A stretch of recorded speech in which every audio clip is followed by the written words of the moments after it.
fascinating journey through time, not just any time capsule, but one crafted by the US government's top intelligence back in 2008. Global Trends 2025 True, A Transformed World, is a remarkable document that paints a vivid picture of a future we're now living through. Again, the report was issued in 2008 by the National Intelligence Council. In this episode, we'll be exploring how accurately their predictions have aligned with the present day by comparing them to recent insights from renowned institutions such as the Council on Foreign Relations, CFR, Chatham House, The Economist, ACLE, and Crisis Group. Stay engaged, stay informed, and stay safe. All right, so today we're gonna time travel. Oh, Not literally, of course, but we're gonna look back at predictions that were made about the year 2025 okay. from way back in 2008. Wow. Yeah, it's like opening a time capsule Right. and seeing if how they thought the world would be Yeah. stacks up to what we're living in right now. I love this. Yeah, it's pretty fascinating. Yeah. Our main source material for this is the National Intelligence Council's Global Trends 2025 report. Okay. And 2008 was a pretty crazy time. Yeah. We had the financial crisis was unfolding, the Iraq War was raging, China was on the rise, and people were pretty freaked out. Yeah. It was a time of great uncertainty, For sure. much like today. Yeah. And they were trying to figure out what the world's going to look like in 2025. Yeah, so let's unpack this thing. Okay. What were some of the big themes of the report? What did they think was going to happen? Well, I think one of the most notable things that they predicted was a power shift from the West to the East. And that was going to be driven by these emerging economies like China and India. Right. They said that the world was moving towards a multipolar system Okay. where there wasn't going to be one global superpower. Huh. That sounds familiar. Yeah, doesn't it? That's kind of where we are now. We are there now. Yeah. And they predicted that the rise of China as this economic and military power was going to cause a lot more competition and even friction between the U.S. and China. So they kind of nailed the China thing Yeah. and this whole multipolar world. Uh-huh. But what about like specific geopolitical events that are going on right now? Did they predict, say, the South China Sea conflict or the issues between Russia and the U.S.? You know, it's interesting. They really hit on this fragmented and competitive world, Right. but they didn't get those particular flashpoints. Okay. They said there would be conflict in a multipolar world, but they didn't say who the actors would be or how that would play out. It's interesting. So they got the big picture, but not the little details. Yeah, they did. It really makes you wonder how hard it is to predict what's going to happen, even for, the top intelligence analysts. Foresight is a tricky business. For sure. But even though they didn't get all the details, their analysis of the trends is still relevant today. Okay. And that's where I think it gets really interesting. Okay. They talk about demography, energy terrorism, and even state capitalism. Okay, let's get into the specifics now. Right. Let's start with demography. Okay. What did they say about how populations are going to grow and shift by 2025? Did they see the aging populations in developed countries and like all the young people in other parts of the world? Yeah, they actually did focus on aging populations, Okay. particularly in Russia, Japan, and parts of Europe. Uh-huh. And they said that that would have a big impact on economic growth, social welfare systems, and even political stability. And where where we seeing those things happen right now? Absolutely. Yeah. Russia's shrinking and aging population has been a huge concern for the Kremlin. It's led to labor shortages, economic stagnation, and even some anxiety about Russia's role in the world. Yeah, it's really fascinating how these trends they identified are now playing out on the global stage. Uh-huh. It really shows you that, demographics isn't just about numbers, it's about power dynamics. Well, It's about national identity and even security on a global scale. exactly. And it wasn't just about aging populations. Okay. They also said that the world population would keep growing, but at a slower pace. Okay. And they predicted a shift in global population with the fastest growth in developing nations in Africa and South Asia. And how does that prediction turn out? They were pretty accurate. Oh, yeah? Global population has slowed down, but it's still growing, Right. especially in sub-Saharan Africa. Okay. And that's straining resources, creating tension, and contributing to migration. So they got the demographics right. They did. What about energy? What did they think the energy landscape was going to look like in 2025? Well, in 2008, everyone was talking about this energy transition. moving away from fossil fuels to cleaner sources. Okay. The NIC report said that this would happen, but that it would be a slow and complicated process. So no flying cars powered by the sun. Not quite. Okay. They said fossil fuels would still be dominant, Right. especially in developing countries like China and India. Uh-huh. But they also said that renewables like solar and wind would play a bigger role. So they didn't predict a total energy revolution, No. but they saw that things were changing. Yeah. But how accurate were they about how fast that change would happen? That's where their crystal ball got a little cloudy. Okay. They didn't realize how fast renewables would get cheaper. Okay. We've seen a much faster adoption of solar and wind than they thought, partly because of new technology and government policies to fight climate change. So they got the direction right, Yeah. but not the speed. Right. But what about the geopolitics of all this? Did they talk about how the energy transition would affect countries that depend on oil and gas? Absolutely. They said that there could be more competition for energy resources, especially in places like the Arctic and the Middle East. Okay. And they thought that countries with a lot of renewables like China would have a strategic advantage in the future. So even though they didn't get the speed of the transition, right? Right. They understood how it would change the global balance of power. Exactly. Energy economics and geopolitics are all connected. They are, for sure. And that leads us to another big topic. What? Terrorism. Right. In 2008, terrorism and Al-Qaeda was on everybody's mind. Yes. What did the report say about how the terrorist landscape might evolve by 2025? They predicted that Al-Qaeda would become less appealing Okay. and that new groups would pop up fueled by local issues and online propaganda. Okay. They also warned about the growing danger of cyber terrorism Right. and the possibility of terrorists getting their hands on weapons of mass destruction. That's scary. It is a chilling prediction. So how did that prediction match up with what's actually happening now? Well, they were right about Al-Qaeda's decline. Okay. The group is much weaker. Yeah. But that doesn't mean terrorism is gone. Right. In fact, new terrorist groups have emerged with even more extreme ideas and brutal tactics. Like ISIS, for example. Exactly. ISIS became a major force in the Middle East, taking territory, committing atrocities, and inspiring attacks all over the world. Right. And even though ISIS has lost its territory, its ideology is still around, and the threat of terrorism is very real. So they got some things right about terrorism, Uh-huh. but they also missed some things. They did. It seems like predicting terrorism is really hard because it's so unpredictable.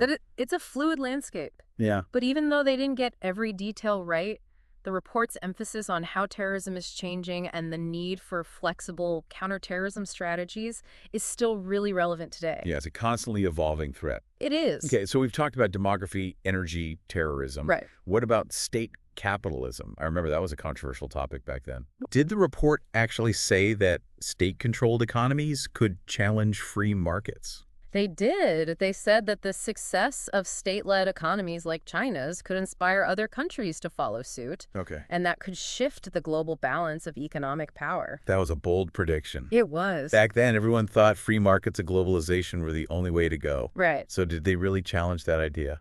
To some extent, they did. Okay. They acknowledged that state capitalism can lead to economic growth, especially in the short term. Right. But they also pointed out its weaknesses like corruption, lack of innovation, and vulnerability to political influence. So they had a balanced view. Mhm. They saw both the good and the bad. Yes, a nuanced perspective. But did their prediction come true? Yeah. Are we seeing a resurgence of state-controlled economies around the world?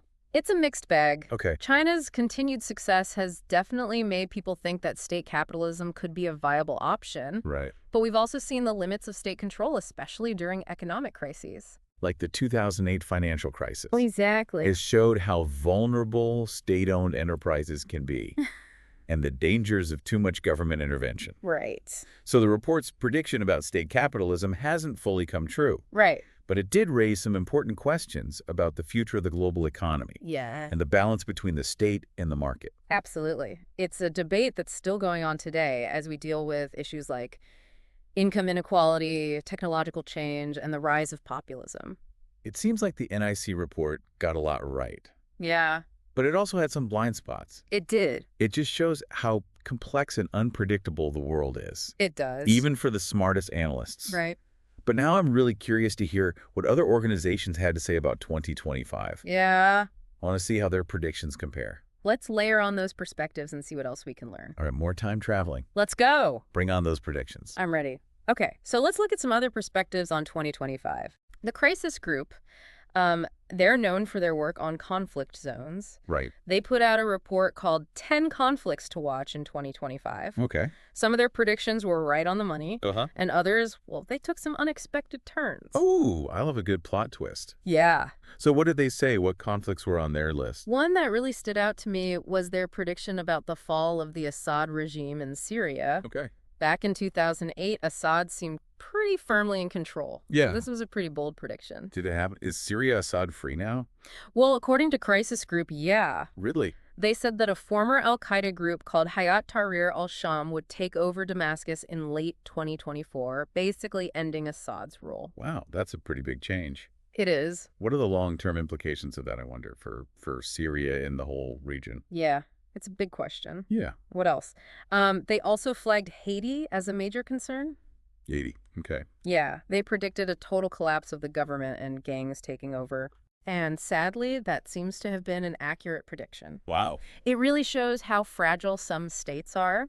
Yeah. And the terrible consequences when institutions break down. It's a reminder that even though we often focus on the big global players, Right? instability can happen anywhere. Yeah, And it can really hurt ordinary people. absolutely. Okay. They also looked at ongoing conflicts like the war in Sudan. Right. They predicted that neither side would win decisively, Okay. which would lead to a long and devastating conflict that would affect the whole region. It makes you think about the human cost of these conflicts. Yeah. And how they could just drag on for years and years with no end in sight. Absolutely. Now let's move on to ACL LEAD, Okay. the Armed Conflict Location and Event Data Project. Okay. They're known for their detailed tracking of conflicts, Right. and they were focused on the Israeli-Palestinian conflict. Of course, that's been going on for so long. Yeah, it has. And it's so important for the region and the whole world. It really is. Even small changes in the balance of power there can have huge effects globally. Exactly. So what did ACLED see for the Israeli-Palestinian conflict in 2025? Well, they highlighted Israel's continued military dominance. Okay. They said Israel had achieved significant victories on multiple fronts, Uh-huh. but they also said that military strength alone wouldn't bring lasting peace. Okay. They said you have to address the underlying political issues that are fueling the conflict. So it sounds like more of a temporary shift in power Yeah, than a real solution. right. Does that mean the conflict is just as intractable as ever?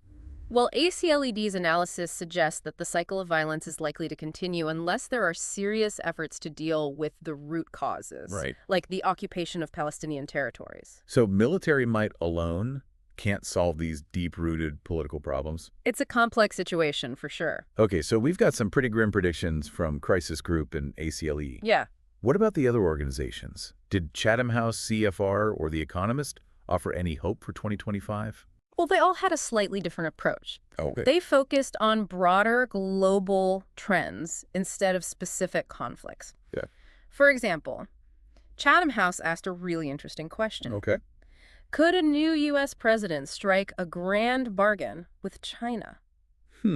A grand bargain. Yeah. That sounds almost too good to be true, given how things are between the U.S. and China right now. I know, right? What would that even look like? Well, imagine the U.S. and China setting aside their differences Okay. and agreeing to cooperate on big issues like trade security and climate change. Wow. That's the grand bargain Chatham House imagined. Okay. A scenario where the two superpowers figure out how to coexist peacefully and maybe even work together on shared challenges. That would be amazing. It would be a game changer. But how likely is that really? Yeah, I mean, there's a lot of mistrust and ideological differences between the U.S. and China. Right. Chatham House admitted it's a long shot, Okay. but they said it's not impossible. They suggested that changing economic and geopolitical conditions and the threat of climate change might encourage both sides to find some common ground. It's a really interesting idea. It is. A world where the U.S. and China work together instead of against each other. Yeah. But did the other organizations agree with Chatham House about the possibility of U.S.-China cooperation? Well, CFR, the Council on Foreign Relations, was a bit more cautious. Okay. They emphasized the deep tensions in the U.S.-China relationship Fine. and said that competition, not cooperation, was likely to be the main theme of the relationship for the foreseeable future. So more pessimistic view. Yeah, at least in the short term. Okay. But they also said that the relationship is complicated. Right. There could be areas of cooperation even within a broader context of competition. Okay, so mixed signals on the U.S.-China front. Yeah. What about The Economist? Okay, so The Economist. They're known for their economic and political analysis. Yeah, they're sharp. Yeah. They focused on the potential for economic disruption and the rise of populism. They predicted that the global economy would face some serious challenges, like rising debt, technological unemployment, and climate change.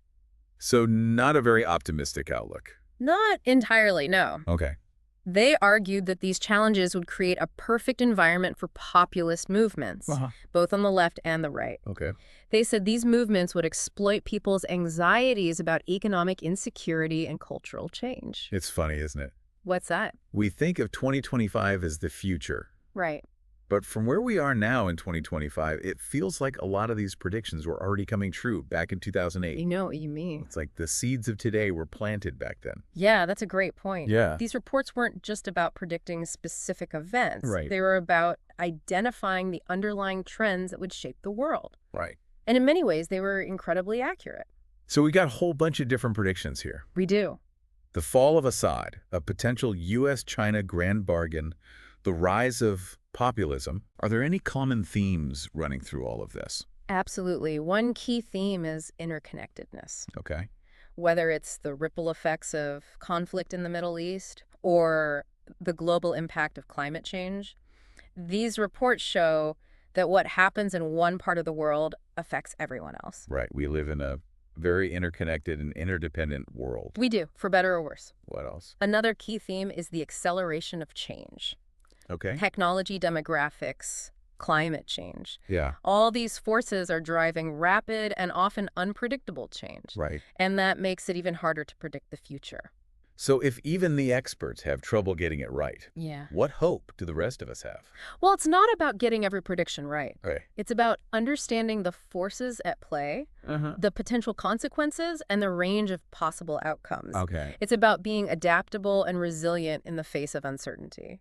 Okay. I'm starting to see the value in looking back at these predictions. Yeah. It's not about finding a crystal ball. It's about understanding how the world works and how we can deal with the challenges and opportunities that are coming our way. Exactly. And that brings us to the most interesting question of all. Okay. If we were to make predictions about 2040 today, Yeah. what lessons from our look back at 2025 would guide us? That's a great question. It is. It's like we've come full circle from analyzing past predictions to thinking about future possibilities. Exactly. But before we go too far down that road, Okay. let's wrap up this deep dive into 2025 predictions with some key takeaways. Okay. What have we learned from this trip through time? So many predictions, so many insights.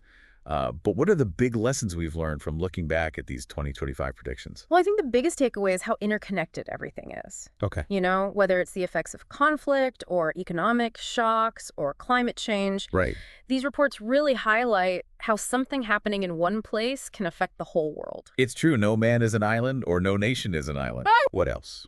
What else should we take away from this look back? Well, it shows how important foresight is. Yeah. Even if you can't predict the future perfectly, Right. by thinking about potential challenges and opportunities, we can make better decisions today that will create a better tomorrow. It's like having a roadmap, Yeah. even if there are some unexpected turns along the way. Exactly. Knowing what might happen, even if it's just a possibility, helps us prepare. For sure. And it also shows how important it is to consider different points of view. Right. As we've seen, different organizations and experts have different perspectives. Yeah. And that gives us a more complete understanding of what's going on in the world. It's like two heads are better than one. Right. But on a global scale, Exactly. we need to be open to different ideas, Yeah, challenge our own assumptions, and be willing to adapt as the world changes. I completely agree. And that brings us to the final and maybe the most thought-provoking question. Okay. If we were to make predictions about 2040 today, what lessons from our look back at 2025 would we use? Wow, that's a great question. Yeah. It's like we've gone full circle from looking at past predictions to thinking about future possibilities. Exactly. So what do you think? What should we be paying attention to as we look ahead to 2040? Well, based on what we've talked about, I think demographics will still be really important. Okay. Aging populations in developed countries, Yeah. young populations in other parts of the world. Right. Those trends will have a big impact on society, economics, and politics. Demography is destiny. Right. But maybe not. Okay. We can make choices that help us deal with the challenges and take advantage of the opportunities that come with changing demographics. Right. We have agency. Exactly. Okay. And of course, technology will be a huge factor, Yeah. both for good and for bad. AI, biotechnology, cyber warfare. It's a lot to think about. It is. We need to figure out how to govern these technologies wisely and make sure they're used for the right reason. That's a big task. It is, but it's essential. Yeah, we can't just ignore it and hope for the best. Right. We have to face these challenges head on. What else should we be thinking about as we look towards 2040? I'd say climate change is the biggest wild card. Okay. Its effects are already being felt all over the world, Yeah. and they're only going to get worse in the coming decades. Yeah. How we respond to this challenge, both individually and collectively, will determine the future of our planet and humanity. It's a lot to process. It's almost overwhelming. But we can't ignore it. No, we can't. It's a call to action. It is. A challenge to be our best selves and work together to create a better future. Well said, and I think that's a great place to wrap things up. Yeah. We've covered a lot of ground today. Well, yes. From the NIC report's big predictions to the more detailed analyses from other organizations. Right. We've seen how the world has turned out, where the experts were right and where they might have been wrong. Yeah, it's been fascinating. But this deep dive wasn't just about looking back. It was about helping us understand the complexities of the world today and the uncertainties of the future. I think we've all learned a lot from this journey through time. I think so, too. And for anyone who wants to explore the source materials further, Yeah. we'll include links in the show notes. Okay, great. And remember, Yeah. the future isn't set in stone. No, it isn't. It's shaped by the choices we make, the actions we take, and the stories we tell ourselves about what's possible. That's right. So let's keep learning, keep questioning, and keep working towards a future that's worthy of the challenges and opportunities that lie ahead. I agree. Thanks for joining us on this deep dive. Until next time.